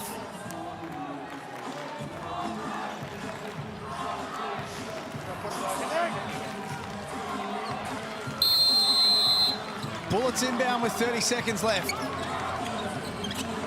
Phoenix will need to foul almost immediately if they choose to. Zakarski! Party time in Nissan Arena. And don't the home crowd love it? The hometown kid.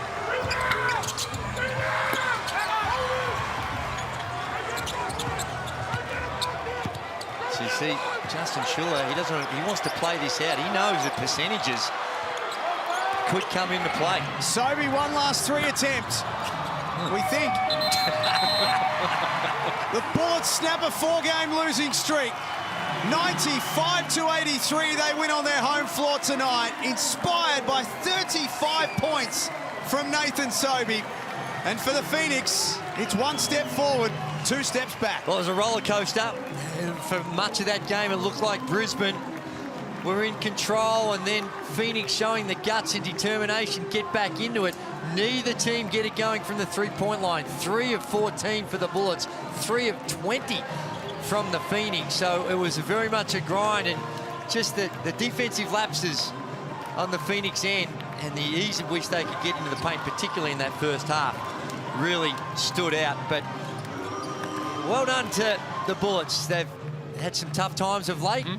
4 in a row, that's a difficult stretch to go through when you're losing, and to bounce back on their home deck against a team that come into this venue with a bit of confidence following a road win over the Jack Jumpers. It's turned out to be a really good win for the Brisbane Bullets.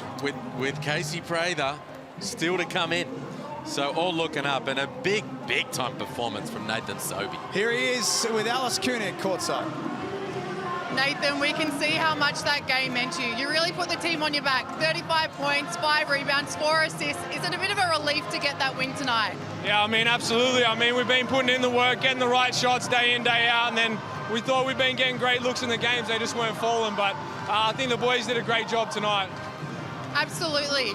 They came back, Southeast Melbourne came back in that halftime. What was the intent that you guys really spoke about in that halftime to really get over the line in tonight's game? Yeah, I mean, they're a good team. We knew they were going to come out aggressive. We just had to withstand that, play our game, get after it on the defensive end, and the guys really locked in on that end of the floor. You guys head to Sydney next week. You've got a week to prepare for a big game. What can you take from tonight's game to get that win on the road next week? You've obviously got Prather coming in. What can we look at to expect for next week? Yeah, I mean, just continue to work on us. I think we've done a great job of that for a long time now, but just keep paving that and we'll be right. Thanks, Nathan. Great game. All the best.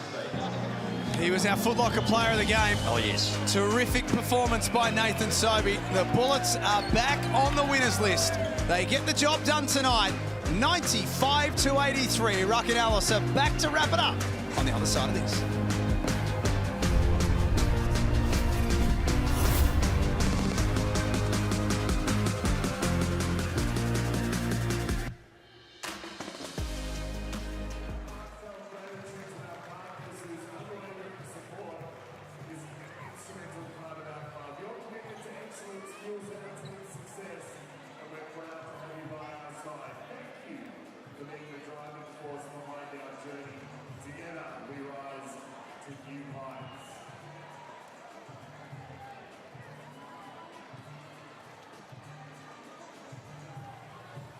Shuttle buses will be departing from the centres Kessels Road bus zone for Garden City. The Kessels Road bus zone will be reached via the Brisbane Plaza, turning left as you exit the venue. If you're catching a city bus, you can board those services on Ames Road, adjacent to the Brisbane Plaza, turning right as you exit the venue. Ladies and gentlemen, thank you for being with us. Our next home game is January 10th against the Jack Jumpers. We'd love to have you back. Have a wonderful New Year's tomorrow night. Be safe, and we will see you here on January 10th. Interview with Susie coming up very shortly as the players make their way around the court. Give it up for your Brisbane Bullets.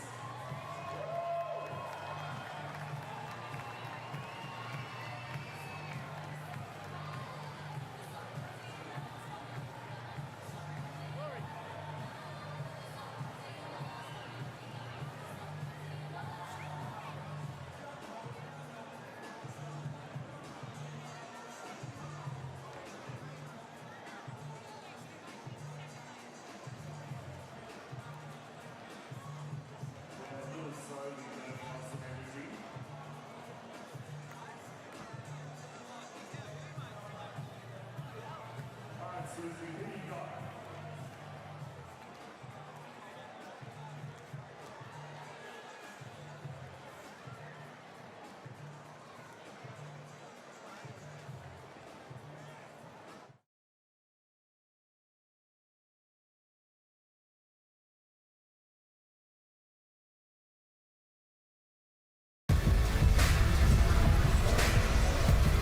Well, Derek, basketball is well and truly back alive here in Brisbane. Nathan Sobey is the man of the moment. He had a huge game, 35 points, 5 rebounds, 4 assists. He really rallied his team over the line, and they didn't want that 5th loss. How did you take the game, Derek?